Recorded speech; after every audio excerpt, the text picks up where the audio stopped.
And someone else who's going to have to be the best version of himself is Inoue, because, boy, like you said, his last fight was meant to be a gimme fight. That was against Cardenas. He was dropped against Cardenas. Fam, I'm not going to lie, yeah. Round of applause to Inoue. Because there was a lot of talk about whether Inoue was ducking this fight. Yeah. I mean, a lot of talk. I know Eddie Hearn done when we that talk famous... about this, when we talk about like warrior spirit, this is what we're talking about. Facts. That like certain people have it and certain people don't. Some people, you and I had an argument before about whether or not people go into boxing to be rich. I said they didn't. You said that they did. But you're more versed in American boxing. I'm probably more versed in British boxing. I guess there's more money in American boxing. Yeah. So you know, you walk into a British boxing gym, you're probably not going to get rich. America's a little bit different.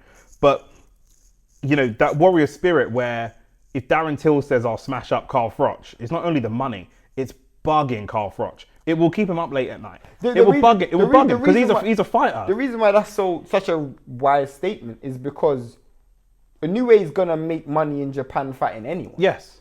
He's going to fight anyone. Yeah. And Akhmadaliev's name isn't big enough to say, well, he's Bivol's sparring partner. That's the biggest, not sparring partner, but he's in the Bivol camp. Yeah. So that's the only selling factor. Eddie Hearn has been trying to make this fight for time. But because Akhmadaliev doesn't generate enough money, they ain't going to put the money up. Inoue himself said, you know what, Bunny, I'll fight this dude.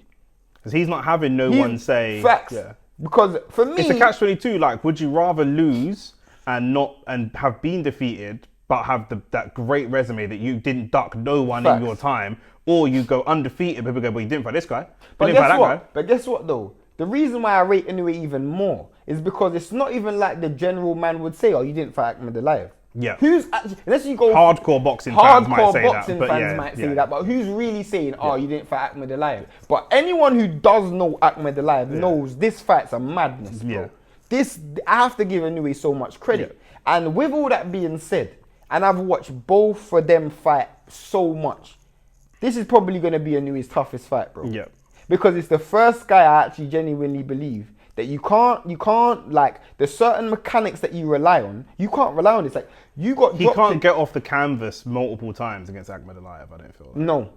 You can maybe get off the canvas once. You can't be greedy against Akhmadaliev neither. Yeah. There's a way in which you beat Akhmadaliev.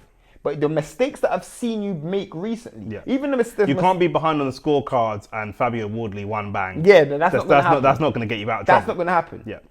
I'm going to make a prediction right now. And I know Inoue fans are going to hate me for saying this. There is no version of Inoue that stops Akhmadaliev. Akhmadaliev ain't getting stopped. You ain't stopping him, bro. You're not stopping Akhmadaliev. So I am now going to have to see a completely different version of Inoue. Because for me, Inoue's got two key mistakes. And the reason why they're going to be exposed in this fight, one of them is because when he lands punches, he becomes greedy. Very greedy. Yeah. You're going to land punches against Akhmadaliev. He's like a boxer who, like I said, he's a boxer who don't like boxing. So he wants the fight to just be finished. Literally. So, I mean, some man will just be in there all day. I don't get paid for overtime. Yeah. Shakur loves boxing. Yeah, facts. Every fight's 12 rounds. He loves boxing. Yeah, facts. I love this. Some man don't like boxing. I want to go home to the wife and kids. 100%. Let's get Tony Bellew. Yes. Let's get this over and done with. And you're going to land some big punches in this fight. And the more you land, and the easier that you land them, the more you're going to want to hold your feet. And that's where you're going to be in problems. Because if Akhmadaliev hits you, you might not get up, bro. Yeah. This guy is actually the only person who I think single crack harder than Inoue? No, but he single cracks harder than Cardenas. Yeah, got you. You know what I'm saying? Cardenas put you on your back, bro. Yeah. And he put you... But he was... always with Inoue, he's caught in the motion though. A lot of the flash knockdown. But facts, because you were holding your feet too long. Yeah. Just like he got dropped against Lewis Neri. Yeah. Lewis Neri dropped you again, holding your feet too long. Yeah. You will be in the exact same position against Akhmadaliev. You want to know why? Because he's faster and he's way more explosive, and he's going to be able to land shots. But guess what? When that counter comes, this isn't a case of you being able to go on, take a knee, look at the referee and get up. This might be a case of you take a knee, because that's why I was so worried about when Inoue fought Tank. Because for me, I'm like, once Tank hits you, there isn't looking at the ref. Let's count. Standing 8 count. It is none of that. It's over. Yeah. It's over. Yeah. And the reason why I'm saying with Akhmadaliev is a problem is because these Eastern European, these man from them parts of the world, bro, they don't give you no emotion, bro. They don't get lost in the lights or none of that. Their gal are more emotional than they are. Facts. Yeah. Their gal ain't By even, far. bro, and sometimes their gal ain't even emotional neither. Yeah. Them man are sharks, man. Sharks, Them bro. Russian man are sharks, bro. It's just nothing. Nothing. I don't know if Akhmadaliev is gonna win this fight. It is a great fight, though. It is a great fight. It's a great fight. It is a great fight. I just struggle to see Inoue not stopping someone. Although he's gone to points before, but I'm just so used to seeing it. Do you know what I mean? I'm so used. It's almost like watching. It's almost like how the average fan looks at Canelo. They're so used to him winning that they can't see a world where he don't win. I can see. Do you know what I'm saying? Bro, I think he wins. I think Inoue wins and I'll tell you why I think he wins, because he's way more active than Akhmadaliev. He's way more explosive. He's got way more speed. His feet is much quicker. But like we're saying about Crawford versus Canelo, he's got to be very precise. 100%, you can't be greedy. Yeah. But this is the thing. Why I'm kind of dominating this conversation. So No, that's fine. But why I'm even more like so intrigued by this fight is because obviously Akhmadaliev has been calling this guy a duck. You're ducking me, you're ducking me, you're ducking me. And he's like, you know what? I'm going to actually take this fight. I don't know if Inoue is happy to win this fight on points, bro. Yeah. You know when someone's been chatting shit, yeah? I'm going to show you. Like, if you win this fight close on points, I feel like it's still kind of still proves Akhmadaliev's point a bit. Yeah. Do you know what I'm saying? You've never gone you haven't been gone the distance in this weight class. Yeah. So you know what? The fact that we went the distance proves that you were ducking me. Yeah. If I knock you out, it's like, bro, who was I ducking? Do you not see it that way? Yeah, and Inoue's got that kind of ego as well. It might actually help him to be hit with something solid fairly early to understand the respect, even if it's on the arms, even if it's a glancing blow, which normally does happen to him, to be fair, to just get him a little buzz to wake him up and realise that he can't fuck about. How much of this fight do you think? And I wonder if Eddie Hearn's going to be there. And if it goes to points, then Inoue wins. Yeah, probably. He's in Japan. Yeah. It's going to be really tough. It's going to be really tough. Oh my days. Yeah. But they won't get out the building alive if Akhmadaliev wins. I wonder if Eddie Hearn's going to be there. But I was going to ask you, what do you think about the Japan thing? Do you think that plays a factor in either fighter's performance? Not for Inoue. No, not really, because Inoue's fought at home plenty of times. He's fought on the road plenty of times. No, but if he doesn't get the knockout, I don't think so. I don't think so. I think his points victory was at home. Was in Japan, was it? He fought Nonito Donaire. That was in Japan. Yeah. Did it go to points? Yeah, the first fight. The first one went to points, and that was in Japan. Do you know what I mean? That was a great fight. Though. Yeah, 100%. So he's always entertaining. He's not going to William Sculler performance. He's always going to be entertaining. But yeah, I think that he's just, again, once he feels that power, I think that he'll adjust his mindset to let me get the win. Because I don't think he's going to get. When he was at 18 and he was moving to 22.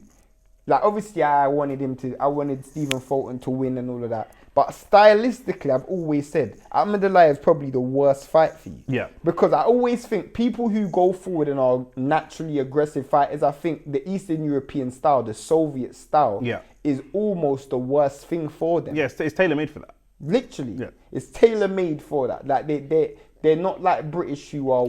But they're very physically strong as well, the Eastern Europeans. So it's like... I watched the whole video. I think I sent it to you, but it was a whole video on the different styles of training. I think Akhmadaliev's from Uzbek, but obviously it's still the Soviet style. Yeah, so go on. But yeah, so I've watched the whole video on the Soviet style and how it doesn't really relate to Inoue, but how in the West we're very focused on numbers, and so they really get into, especially Americans, how tall I am, my reach, how much I bench, all of these types of numbers things. Where they were saying in the Soviet style, they focus much more on the elasticity of your body, the movement of your body, yoga. That video was amazing. Yeah, and that video was actually amazing. That type of thing, like, these guys are not. You look at Usyk's a perfect example. Doesn't fight exactly the Uzbek style, but fights a similar style. He's not a small, weak person. Every time Usyk goes into a boxing match with one of our Western boxers or British boxers, we say, well, Daniel Dubois is way bigger and hits harder. AJ's way bigger and hits harder. Tyson Fury's way bigger, probably hits harder.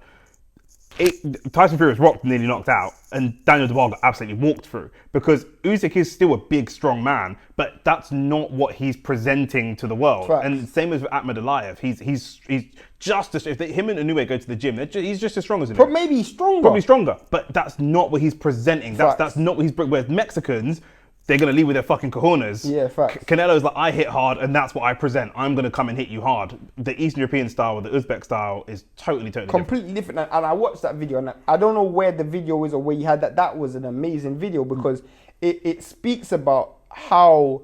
And I've spent time in Eastern Europe in the gyms. Not to make it political, part of that's down to capitalism, but different conversation. Yeah, but if you look at the way that these guys train, and I guess this is a completely different video, but the way how they focus on specific isolated things, I think that's all. That is. If they get somebody that's got the natural dimensions to be a big, strong man, they don't need to focus on making you Facts. bigger and stronger. They make you more well-rounded. Literally. In Britain, if you are a big, strong, if you've got one attribute, which is your power, we're going to really focus on your power and make you more powerful, and more powerful, and more powerful. That's why Anthony Yard goes to Russia, and all he can rely on is his power. And Beterbiev said Anthony Yard's the single biggest hitter that he's come across, but Beterbiev has more in his toolkit. Facts. Way more. You look at someone like Beterbiev who's knocked everybody out, and one of your biggest arguments in lead up to the fight was he doesn't rely on power. No. He does not rely on power. And he's one of the hardest punchers in the world, but Facts. he still doesn't rely on power. Literally. He doesn't. So you're right. It goes against everything that we think of in Britain and arguably in the West as well, but there you go. But we're going to be live for that. Well, I say we. Shane's going to be live for that. Yeah, I'm going to be live for that fight. But I'll be honest with you. Whenever we do a new video, we always get the people pulling up. So hit the like button, hit the subscribe button. Yeah. If you've reached this stage in the video, don't hate us because we think it's going to be a competitive fight. I'm commending Inoue for even taking it, because I'll be honest, he's not even going to get credit for this win. He's going to get credit from me, but the major wide audience is going to say, who's Akhmadaliev? Well, first things first, he's got to win. He's got to win. You know what I mean?